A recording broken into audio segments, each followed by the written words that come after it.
Hello bookworms! Today I'm going to be doing my September wrap-up. I had the best reading month in September that I've had all year. Technically, I read 22 books in January and 21 books in September. However, I read more pages in September than I did in January. And in January, I had read at least 5 or 6 volumes of manga, and in September I have exclusively read novels.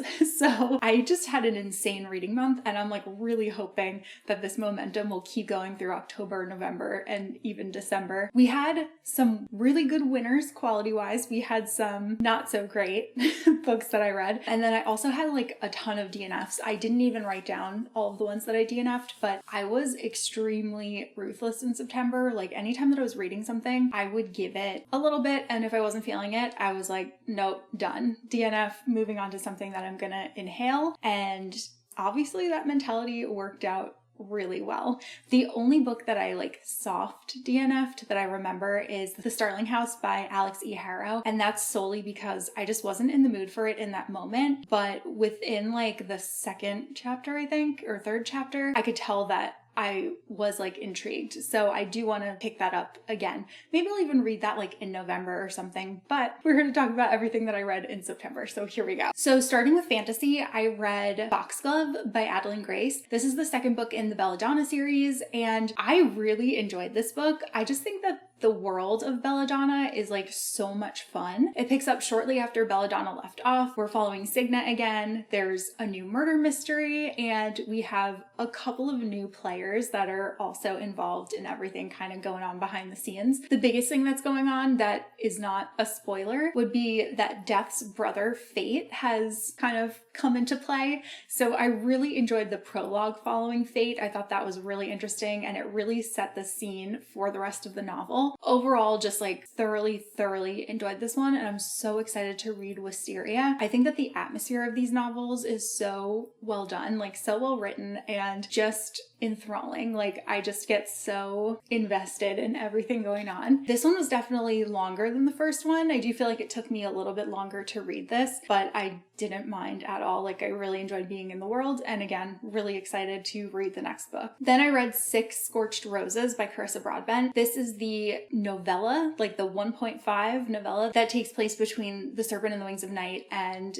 The Ashes and the Star-Cursed King. So I asked my friend Alexa, who I know had completed that duology, if I definitely needed to read the short story before I went into the next one. And she said that the short story was actually her favorite in the series, so she highly recommended reading it. So I was like, all right, that's all the endorsement that I need. So I picked that one up. I'm so glad that I did, because I really enjoyed The Serpent and the Wings of Night when I read it last year. But for some reason, I just have not continued with the series, and this really like kickstarted my interest in it. And I do feel like this is a good time too, since it involves vampires. In this one, we're following a character named Lilith, and there's this disease that is infecting her town, and she is a scientist, and she kind of makes a deal with a vampire that she will give him these 6 very special roses in exchange for vials of his blood, and she's hoping that his blood will be the cure to this illness that is ailing everyone that she loves. For a short story, I felt like it was so like well fleshed out, and I just thoroughly enjoyed it, and I'm really excited to read the next book now. Then I read Cider Mill Coven by Vanessa Abigail Lambert. So this book is on Kindle Unlimited, and I would say it's really fun for anyone who is looking for like a Halloween blockbuster movie, but in book form. The tiniest touch of romance, but that's really not what it's about.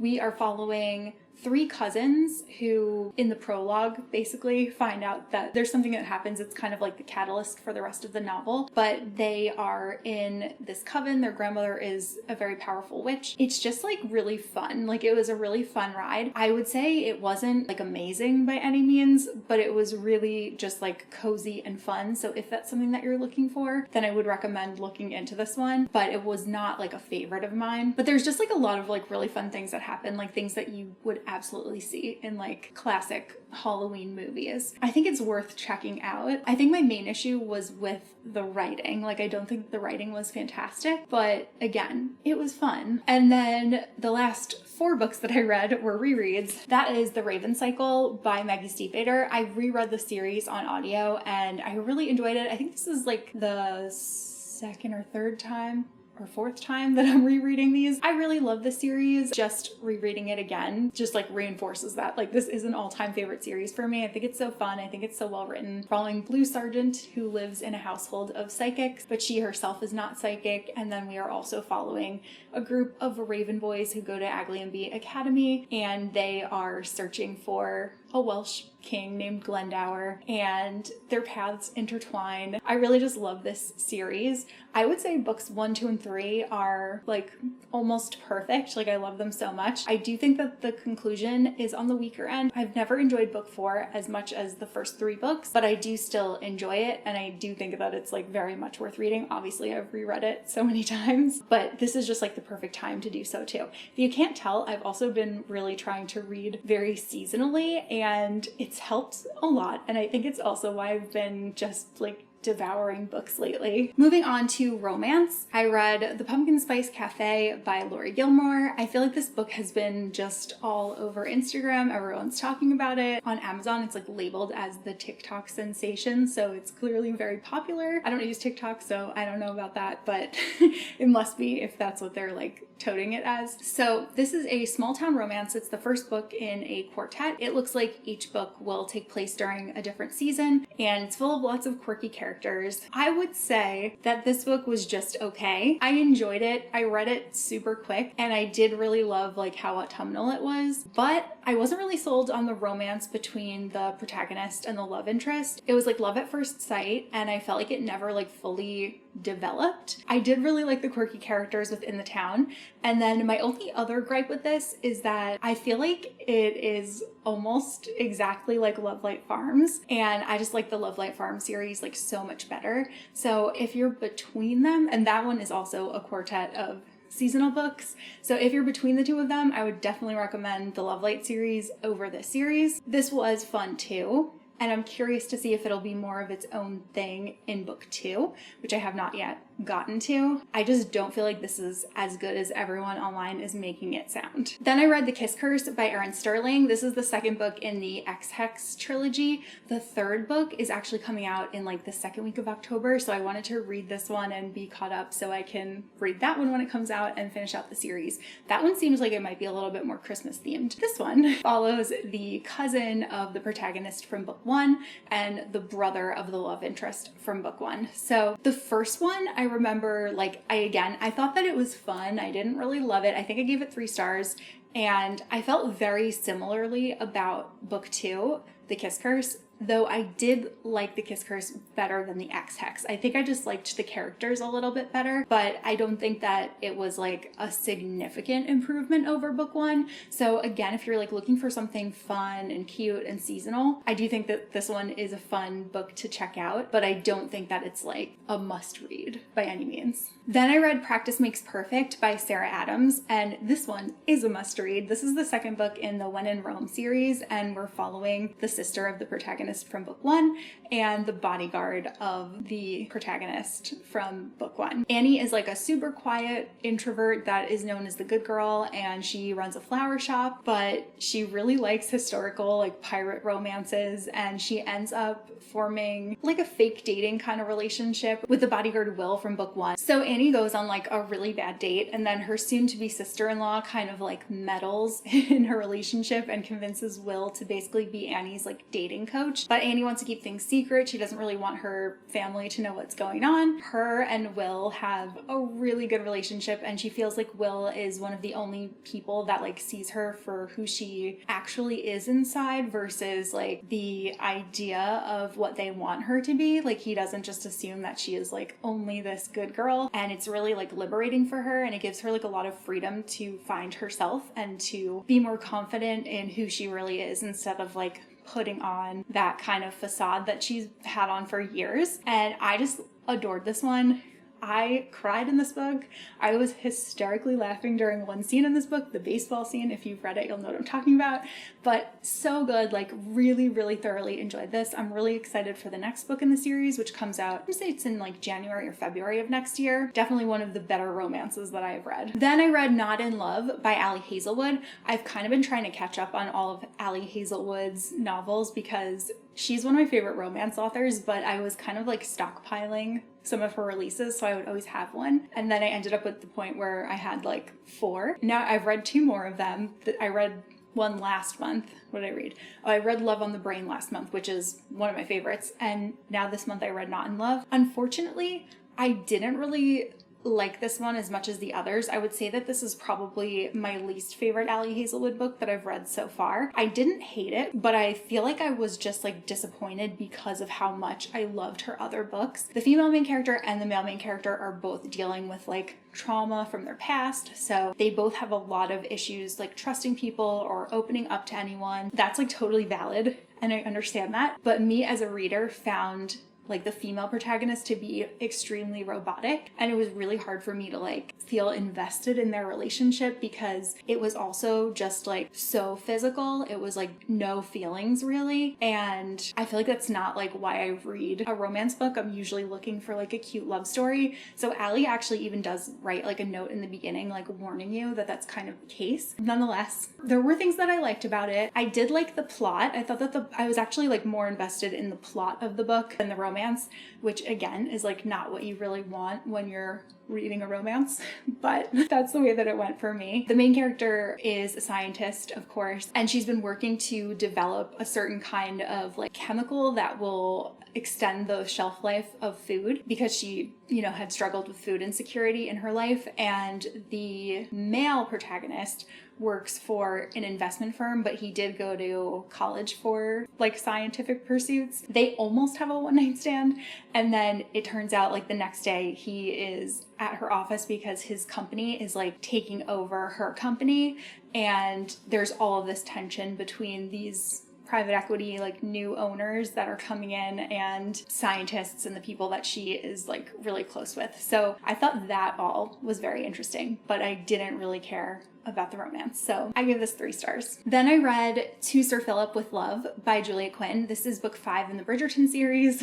I still haven't finished the Bridgerton series, if you can believe it. This book is Eloise's book, and Eloise is one of my favorite characters in Bridgerton, like especially in the show. I really, really love her. She's just like so awesome. But I didn't love her book as much as I was hoping to. There were parts of it that I really enjoyed, and there was like especially a scene with her brothers. That was like one of my favorite scenes that I've read in any Bridgerton novel so far. But the premise of this is that Eloise ends up forming like a correspondence with this guy named Philip, who is now a widower. He was married to Eloise's cousin. There's like some dark stuff that happened there, but he basically just like wants to find a wife so that his children have a mother, and so that he has someone to like organize his life. And Eloise, being Eloise and being a little bit older and seen as like a spinster, she ends up like, thinking about it, realizing that she does really like corresponding back and forth via letters with this man. So she actually like sneaks out and goes to his estate to stay with him and to see like how things are going to go. And his children are super mischievous, and them and Eloise have such a funny like relationship. They end up playing a lot of pranks on her because they're trying to get her to leave, and she ultimately earns their respect. But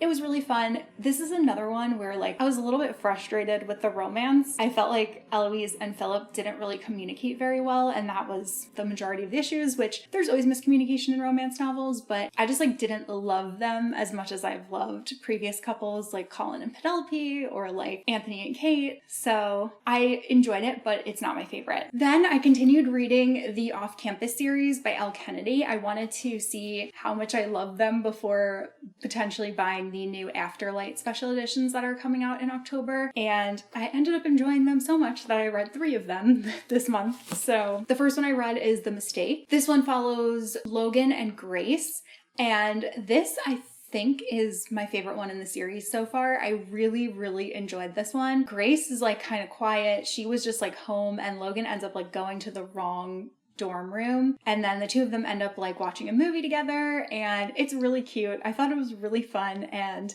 I really liked Grace as a character. Oh, these are hockey sports romances, if you can't tell by the cover. Apparently, I really like hockey romances because I also love the Maple Hills series by Hannah Grace. And I'm always so like adverse to picking up any sports romances because I don't like sports in real life, but I seem to really like the sports romances that I read. So I don't know why that is.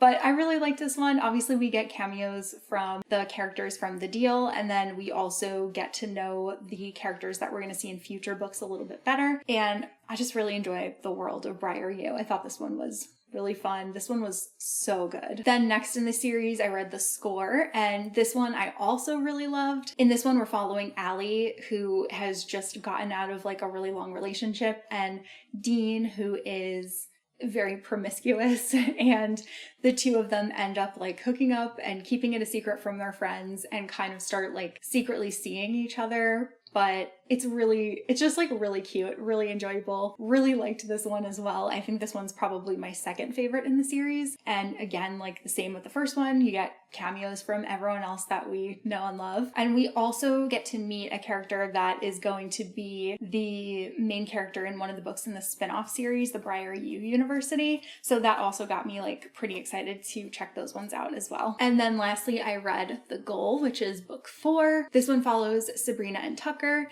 And this one I did not enjoy as much as the other books in the series. Like, I didn't hate it, but I also just wasn't like as invested in them as a couple. And this one also has a like surprise pregnancy trope in it. So it just like wasn't my favorite thing to read about, but it was fun to like see everyone else and to see how this would wrap up. And now I can move on to The Legacy, which takes place, I think, years after these books and follows all 4 of the couples. So I'm pretty excited to do that and finish out the series. But yeah, I think this one, The Goal, actually for me is the weakest in the series. Like, I think if I was ranking them, it would be The Mistake, The Score, The Deal, and then The Goal. Moving on to thriller and horror novels. This is again a much bigger category than usual because I really am trying to read like in the fall Halloween kind of spirit. So first up, I have Middle of the Night by Riley Sager. This is Riley's newest release, and I was kind of saving it for this season. This one was not his strongest book, but also not his weakest book. I think it was middling, but I do think that it was toward like the low end of middling. So in this one, we are following a boy for the first time. Usually Riley Sager writes from a female perspective, but this time he's writing from the perspective of a male character. So this male character goes back to I think it's like a cul-de-sac where he grew up. And when he was a child, he was camping in his backyard with his best friend, and his best friend was abducted from the tent that they were staying in, and he was asleep the entire time. He didn't see anything that happened. He's done so many things throughout his life to try to like figure out what it was, to see if he has any kind of like repressed memory or anything. Oh, and the friend's body was never found. So in the beginning, he goes back to his parents' house, and that obviously stirs up a lot of feelings for him. And he ends up thinking that he sees his friend outside, and then he also ends up finding